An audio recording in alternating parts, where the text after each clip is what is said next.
áreas do ser 2. Eu trouxe Francisco porque Francisco é um exemplo de uma pessoa madura. Mas vamos recapitular um pouquinho da semana passada. O que é maduro? O que é uma pessoa madura? Vamos, meus amigos, senão eu vou ficar triste. Pois é. Luiz falou, com certeza. O que é maduro? Maduro é exceção.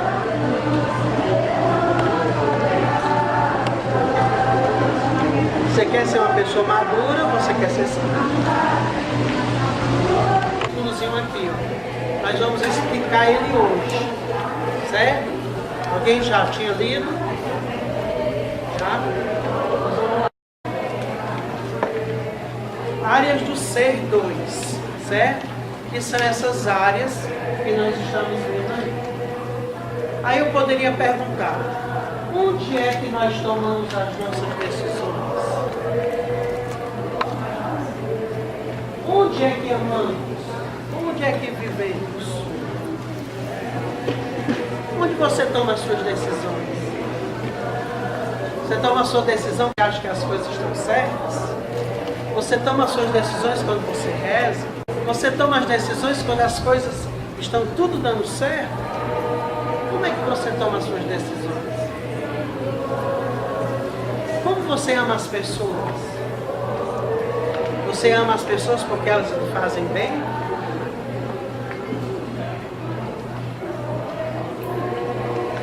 Como é que nós amamos os outros? Nós temos dificuldade de amar o diferente, o estranho, o complicado, nós mesmos, né?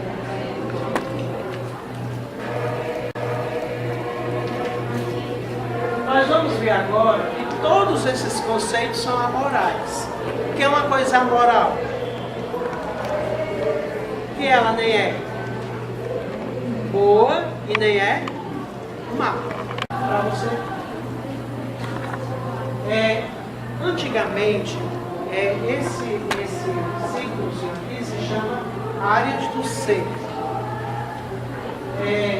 Antigamente, não sei se alguém aqui se lembra, nós falávamos antigamente das faculdades da alma. Alguém já ouviu falar isso? Já? Quais são as faculdades da alma? São 5. Bora lá, elas estão aqui.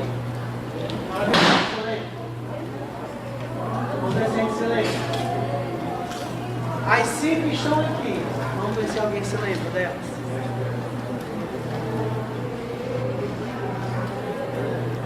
A afetividade, imaginação, memória, vontade e inteligência. Essas são as 5 faculdades da alma, certo? Que é uma outra forma de nós vermos as áreas do ser. Aqui foi uma forma que a gente viu de destrinchar melhor as áreas do nosso ser para a gente entender melhor. Com o pecado, o que aconteceu? Das 5 faculdades da alma, 3 delas decaíram e 2 não decaíram. Quais foram as que não decaíram? Que vocês imaginam aí? Hã? Que não decaíram? Hein? Qual é que não decaiu? Você só está aqui por quê? Porque você quis, não é isso? Quem moveu isso? A sua vontade. Você podia estar no cinema assistindo filme. Eu também, né? Então, livremente, a sua vontade fez com que você estivesse aqui. Certo? Então, a vontade e a inteligência são 2 faculdades em que ninguém mete a mão. Nem Deus e nem o demônio. Certo? São 2 áreas que não foram corrompidas pelo pecado. Então, inteligência e vontade são 2 áreas da nossa vida onde só nós temos o domínio sobre elas, certo? Nem Deus tem, nem o demônio. E aí nós encontramos as 3 doidas da casa. que é memória, imaginação e afetividade.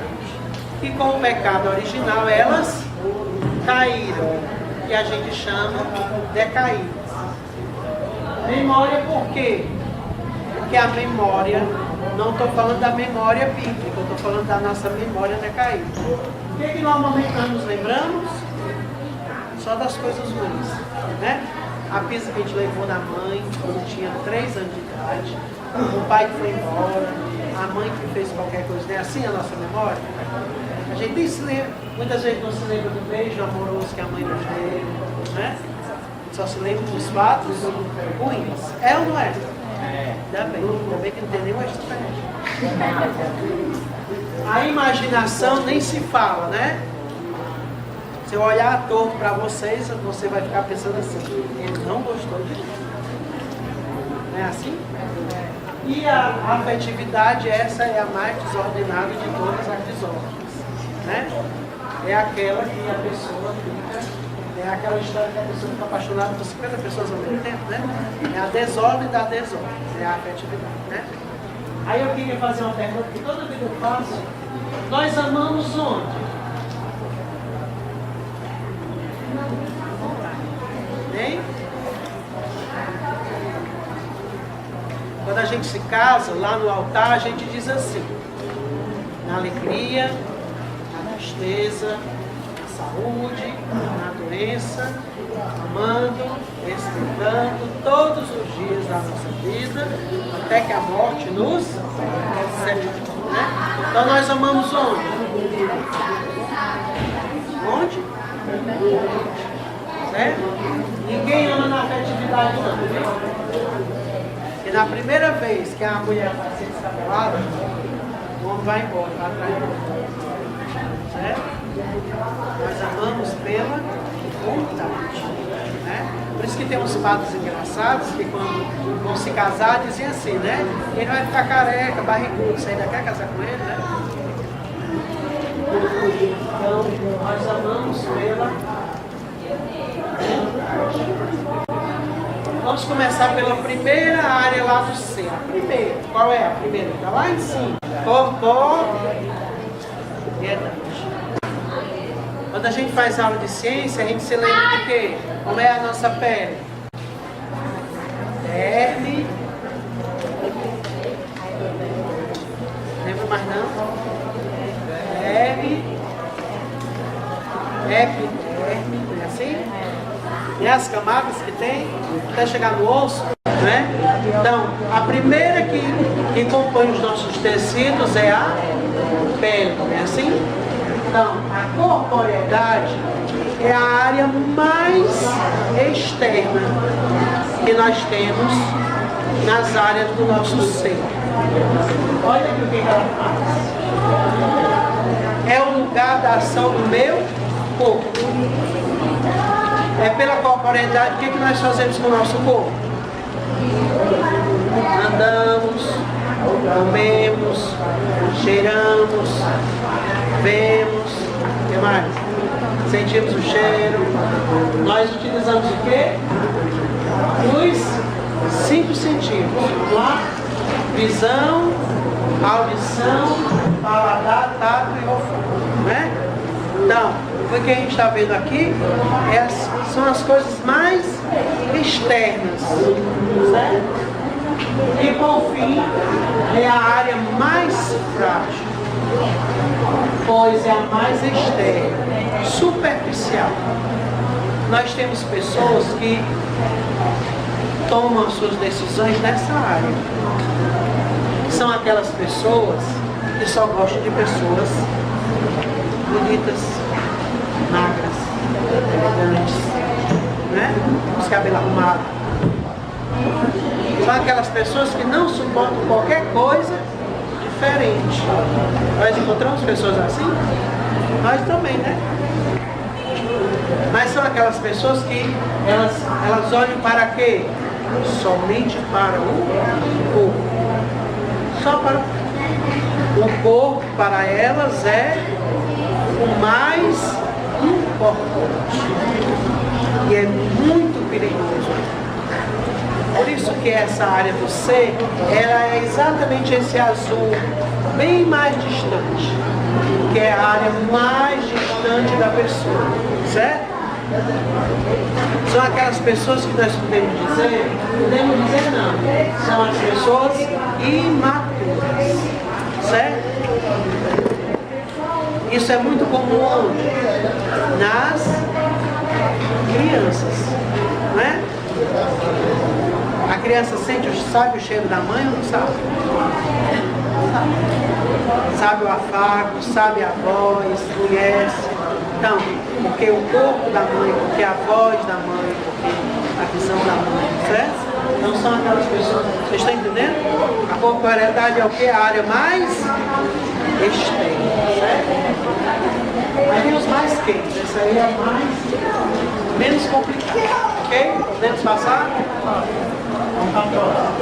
Não existe firmeza. Quem toma suas decisões nessa área, é inconstante. Não sei se vocês já viram pessoas inconstantes, já viram? Aquela pessoa que vai numa loja, ela vê 50 milhões de roupas e não escolhe nenhuma e ainda vai embora. O papo do vendedor, né? Não vai dar um pouco, né? É aquela pessoa que é indecisa constantemente. Aquela pessoa que não sabe sair se não perguntar 50 milhões de pessoas.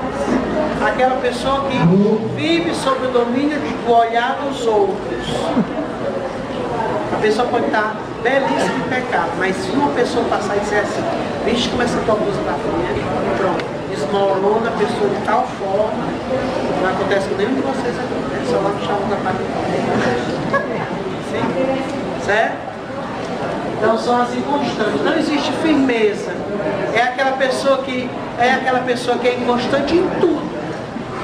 Ela namora hoje com a menina, aí 2 dias depois ela termina e começa com outro. De repente não tem ninguém. É aquela pessoa que muito abraça e pouco aperta. Já ouviu falar disso? Que é inconstante. Certo?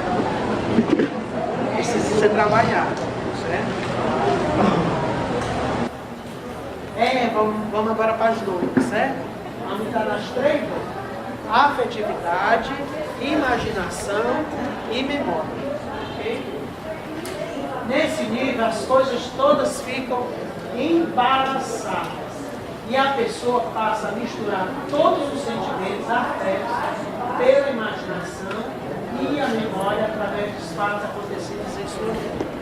Infelizmente, os que mais marcam são os ruins.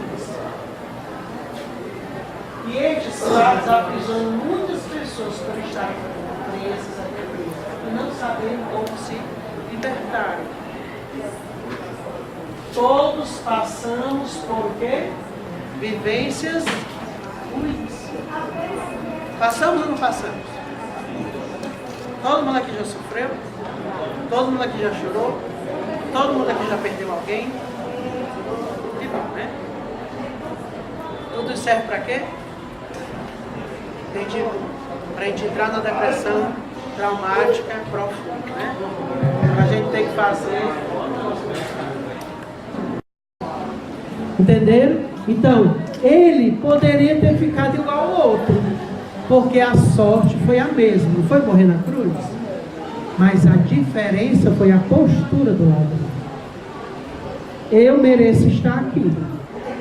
O sofrimento é para nós exatamente pararmos, imaginarmos, bem, eu estou passando isso para quê?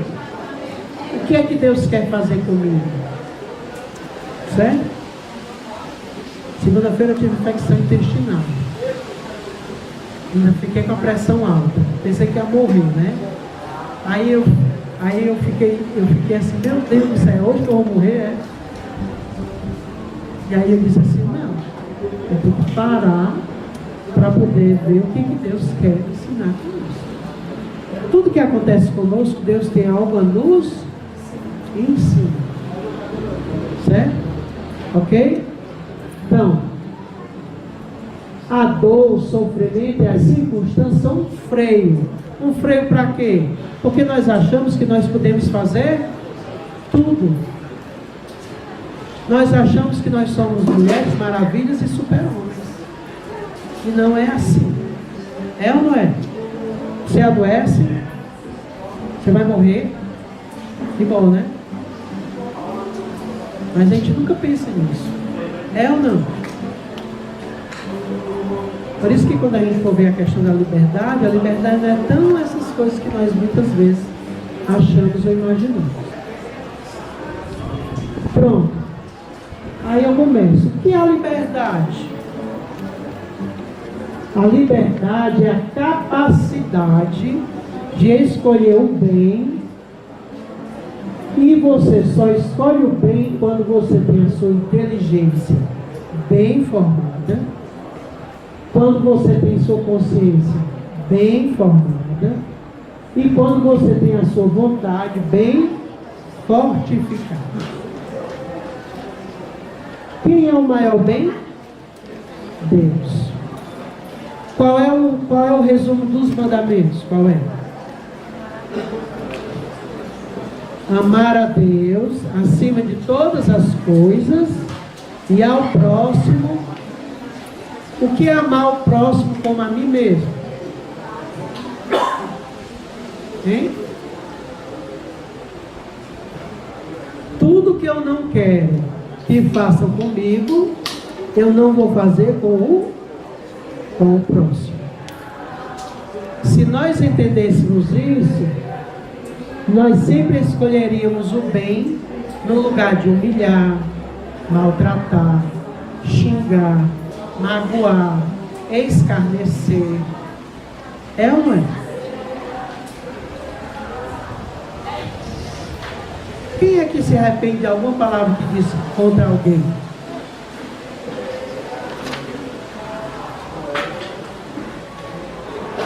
E o que acontece quando nós dizemos aquilo que nós não queríamos dizer?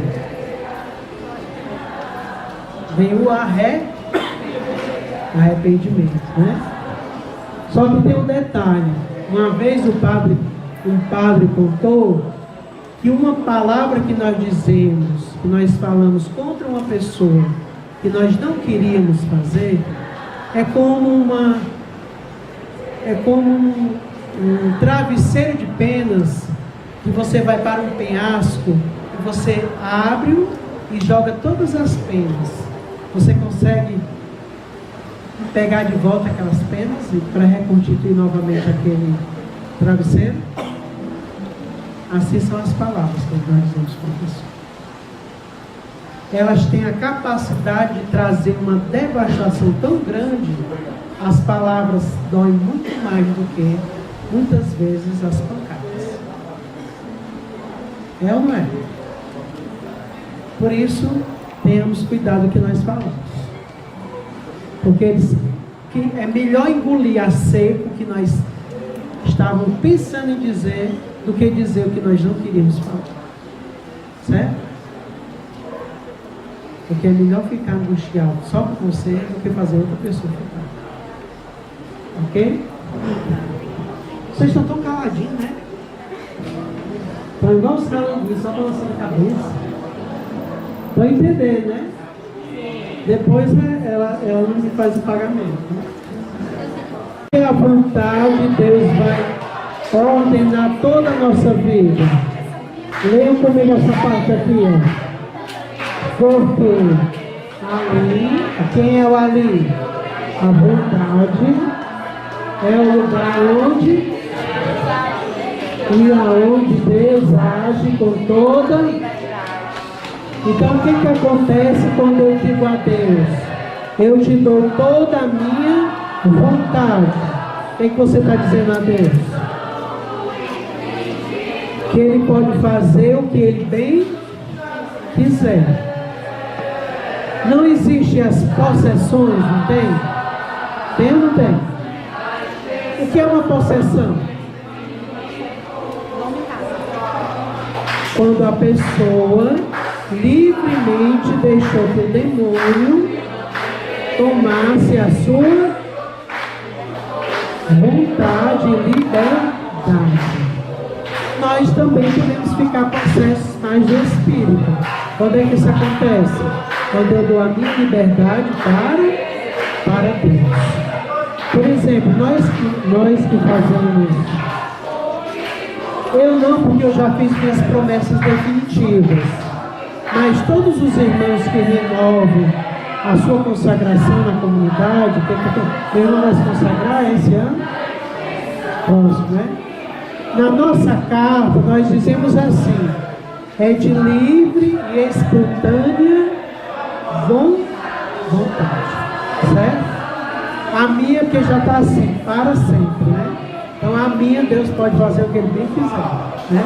Porque eu já dei a minha vontade para sempre, certo? Entendeu? Então a vontade é o lugar onde Deus habita. Por isso que a vontade, olha aí onde é que ela está. O círculo aí, ela está.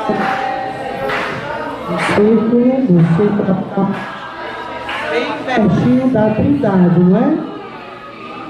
Então a vontade e a inteligência são as áreas de ser mais próximas da Trindade. A vontade é feita para escolher o quê? O bem. Quem é o bem? O meu bem, o dos outros e o de Deus. Respeito o meu ser, se continuamente o verdadeiro bem. Caso contrário, firo o meu ser está ferido quando isso não acontece. Então, a minha vontade é feita de quê? De escolhas. Se eu escolho a vontade de Deus, qual vai ser o prêmio que eu vou receber com isso? É santidade. Porque fazer a vontade de Deus é ser santo. E ser santo é ser maduro. Lembra disso? Inteligência. Inteligência não é conhecimento de coisas. Essa área do ser aí, tá? A minha inteligência é constitutivamente, ou seja, ela foi criada por Deus para conhecer e indicar a verdade. Por isso que a minha inteligência é ela, junto com a minha consciência, que fica dizendo constantemente para mim: isso é errado, isso é mentira, isso não é a vontade de Deus, não vá por esse caminho, não faça isso, que isso está errado. Se você fizer isso, você vai se ferir, ou então você vai ferir outra pessoa. Quem faz isso é a sua inteligência, certo? Respeito o meu ser, respeito a minha inteligência, se procuro, sigo e persigo a verdade. Quem é a verdade que Jesus disse? Conhecereis a verdade e a verdade vos... Quem é essa verdade que nos liberta? Quem é? Quem é? Jesus, não é? Ele é a verdade que liberta o homem de todas as suas mentiras. Por que que todas as pessoas endemoniadas, quando viram Jesus, começavam a gritar, dizendo quem ele era? Por que que eles nunca mentiram sobre Jesus? Hein? Vocês já tinham percebido isso? Nenhum demônio que viu Jesus mentiu sobre ele. Todos os demônios reconheciam quem era Jesus, era ou não? Esse é o Filho de Deus. Ou então eles diziam: o que tu tens a ver conosco, Jesus Nazareno, Filho do Deus Altíssimo? Porque Jesus é a verdade. Não se pode viver com a verdade e a mentira, tá certo? Caso contrário, viola o meu ser. Porque eu fui criado para a verdade. Nós fomos criados para o conhecimento da verdade. Por isso que quando nós começamos o processo da maturidade humana, nós vamos começando a descobrir que nós não somos tão maravilhosos como nós achamos. Você vai descobrir que você não é tão bonzinho como você pensa que é. Você não é tão chomps que você pensava que era. Você vai descobrir que você é chato, que você é mal-humorado, né? Você vai descobrir que você é intolerante. Isso estou dizendo de mim, né?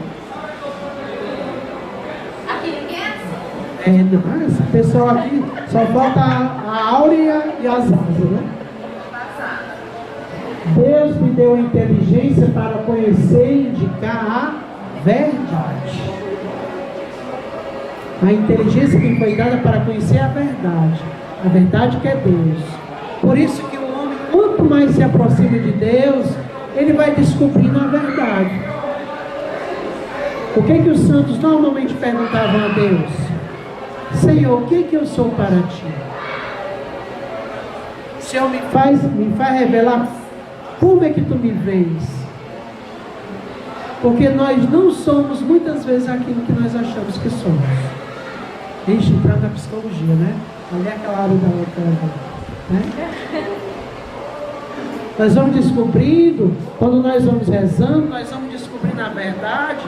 E a verdade que é Deus vai começando a nos mostrar que nós precisamos mudar determinadas coisas, que nós precisamos mudar de atitudes, que nós precisamos reconciliar com pessoas que nós talvez congelamos, né? Porque às vezes nós dizemos assim, eu perdoei fulano, mas botou a pessoa na geladeira, né? Está lá o miserável, todo petrificado dentro da geladeira. Eu perdoo, mas não chego perto. Eu perdoo, mas não falo. Olha, eu te perdoo, mas olha. Já imaginou se Jesus na cruz tivesse dito, hein? Pai, é o seguinte, eu vou morrer por eles, mas não teve mais. Não teve mais, né? Vocês entendem? O amor, ele exige renúncia de si mesmo. Só faz renúncia quem ama a Deus. Certo? Por isso que o caminho é longo. Vamos lá. Quem é a Trindade? O que é? O negócio da olho, para ser a gatinha, claro.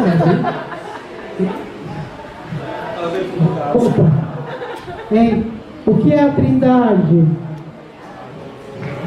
O que é a Trindade? A Trindade mora em nós ou não mora em nós? Mora o Pai em nós? Mora o Filho? Mora o Espírito Santo? Muito bem. A minha inteligência e minha vontade são feitas para controlar a minha o quê? Então quem é que controla o gênio ruim? Quem é? E a vontade. Por isso, meu querido e minha querida, você não é um cachorro nem um gato. Porque eles vivem pelos instintos. Você tem inteligência e vontade. Certo? E orientá-la para os valores autênticos. Quais são os valores autênticos? Os valores do Evangelho. Esses são os valores autênticos. Respeito a mim mesmo, se a inteligência e a vontade agem segundo essa sua função. Deus me deu a inteligência e a vontade exatamente para quê? Para dominar sobre a imaginação, a memória e a afetividade. As três coisas que tem dentro da gente. Certo? Por isso que elas são controladas pelo quê? Vontade e inteligência. Certo? Buscando os valores autênticos. Se eu, entretanto, permito, precisa de quê? De permissão. Quem é que dá a permissão? Tudo que acontece na sua vida acontece porque você permitir. Permissão tem também um sinônimo de liberdade. A gente encontra muitas vezes pessoas que dizem assim: ah, eu errei o meu estado de vida. Isso é lá no Fio de Ouro. Eu errei o meu estado de vida. Foi, e como foi? Não, é porque eu casei com a pessoa pensando que era uma coisa e era outra. Foi mesmo? Você tem certeza? Aí a pessoa vai dizer, né? E me diga uma coisa, quando você namorava, ela já era assim? Era. Ele já fazia isso? Fazia. E fazia isso também? Fazia. Aí dá vontade de dizer assim: minha filha, será pouco, né? Faltou inteligência. Entenda? Então, a gente precisa pedir a Deus para Ele não, para que a nossa doida da casa, que é a afetividade, ela não obstrua aquilo que é a verdade, certo? Muitas pessoas sofrem até hoje de discernimentos mal feitos porque elas optaram livremente pelo que era errado. Deus não tem culpa de nada, viu? Culpado é você. Porque você casou com a pessoa, não foi Deus, né? Vocês entendem? Agora também tem uma coisa, viu? O sapinho, minha filha, vai engolir até que a morte você. Por isso que é muito sério. Muito sério. Eu não estou falando aqui de outras realidades que acontecem, né? Doenças psicológicas, que às vezes aparece que a pessoa não tinha, que também não é caso também de separação, mas algumas coisas. Eu falei casamento porque o casamento é uma vocação universal, né? Mas ser sacerdote é um negócio sério. Já imaginou você passar a sua vida inteira só dando inteiramente a Deus, dormindo sozinho a vida toda, né? Até um dia, quando chegar na glória de Deus, os celibatários, né? Isso é muito lindo, mas é um desafio muito grande, né? Eu, graças a Deus, Deus me deu minha companheira, né? Mas tudo com os seus desafios. Porque mesmo também com a sua companheira, tem os desafios também com a outra pessoa, é ou não é? Quem tem aqui, quem é casado aqui? É fácil ou não é fácil? A pessoa é maravilhosa? É, mas é difícil. Você é difícil, imagine o outro, né? Certo? Olha, se eu, entretanto, permito que as emoções e os instintos prevaleçam sobre as faculdades superiores, que é a inteligência e a vontade, e se tornem os donos da casa, violento meu ser, que se torna anárquico e o que? Desarmônico. Quantas vezes nós encontramos uma pessoa totalmente desestruturada, é porque isso aqui aconteceu. A gente encontra muito hoje as pessoas querendo serem livres, né? A gente encontra muito isso, né? Ah, eu quero ser livre. Já ouviram isso? Mas qual é a verdadeira liberdade?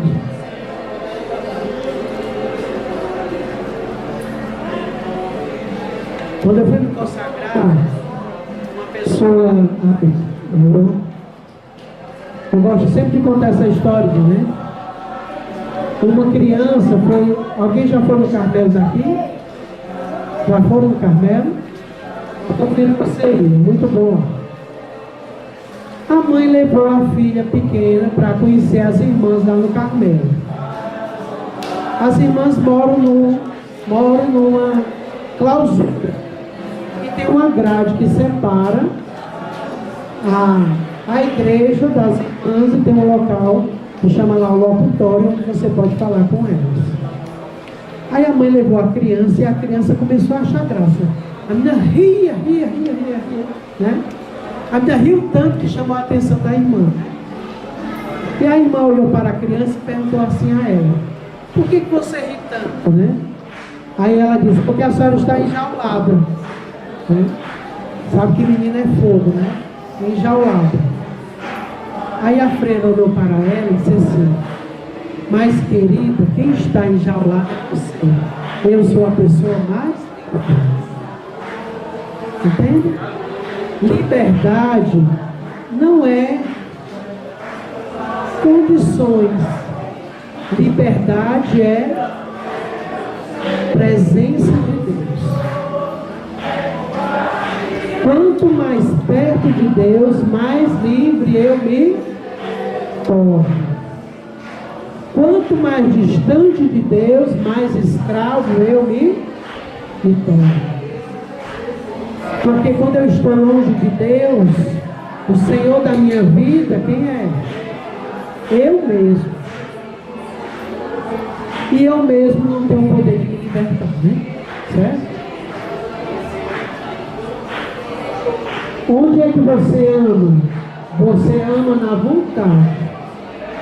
A inteligência que conhece a Deus me diz o que é o amor.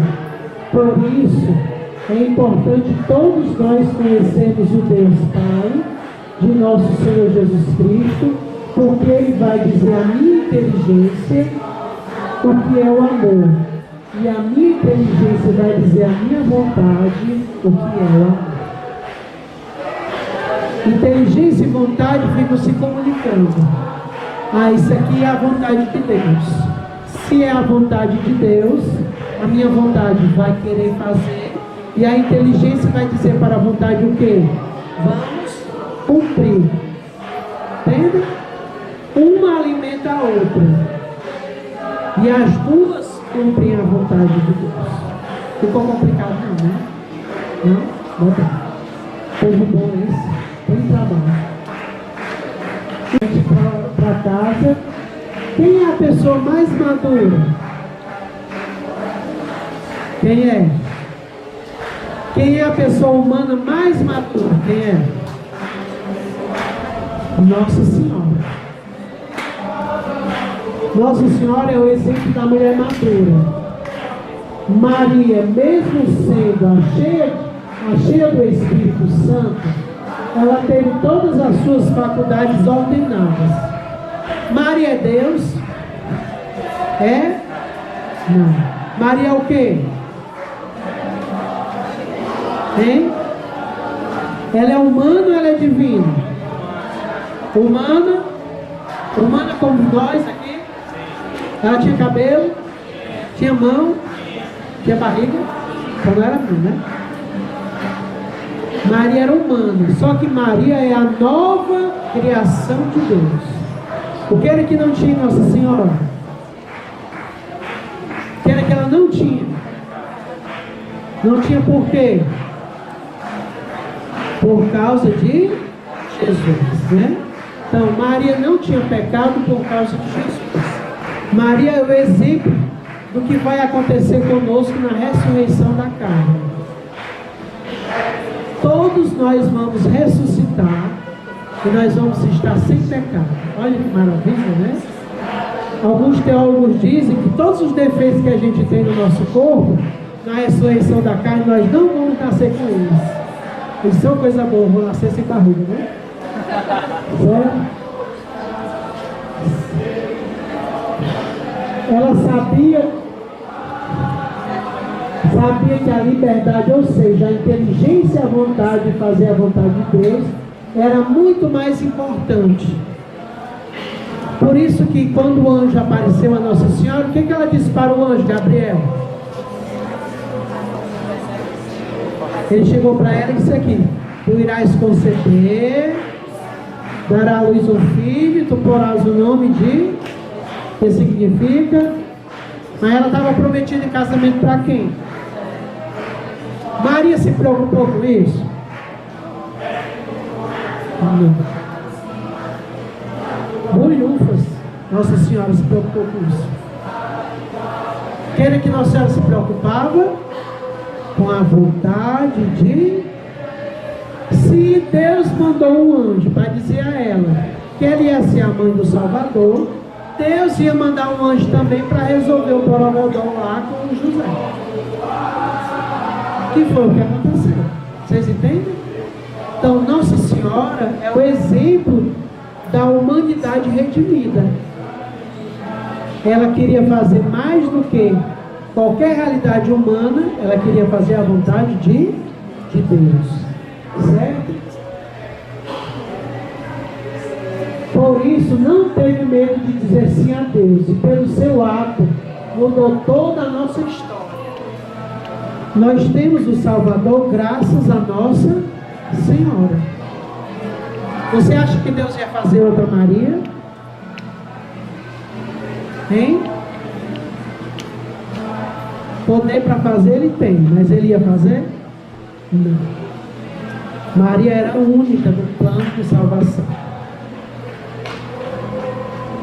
Ela é a única mãe que o filho escolheu. Jesus escolheu Nossa Senhora. E ela, até os teólogos dizem que toda a corte celeste ficou toda escondida lá no quarto lá de Nossa Senhora, esperando o que ela ia dizer.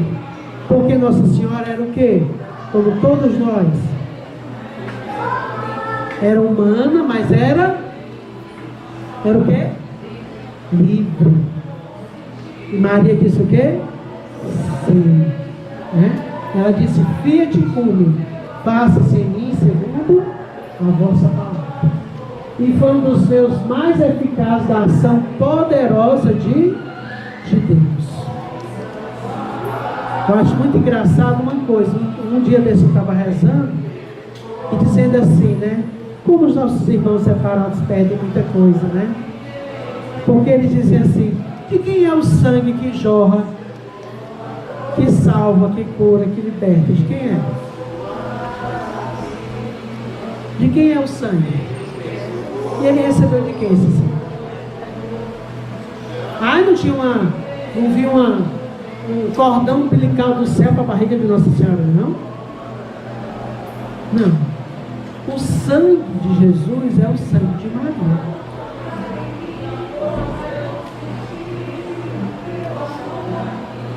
A gente nunca pensa nisso, né? Você já tinha pensado nisso? O sangue de Jesus é o sangue de Nossa Senhora. A carne de Jesus é a carne de Maria.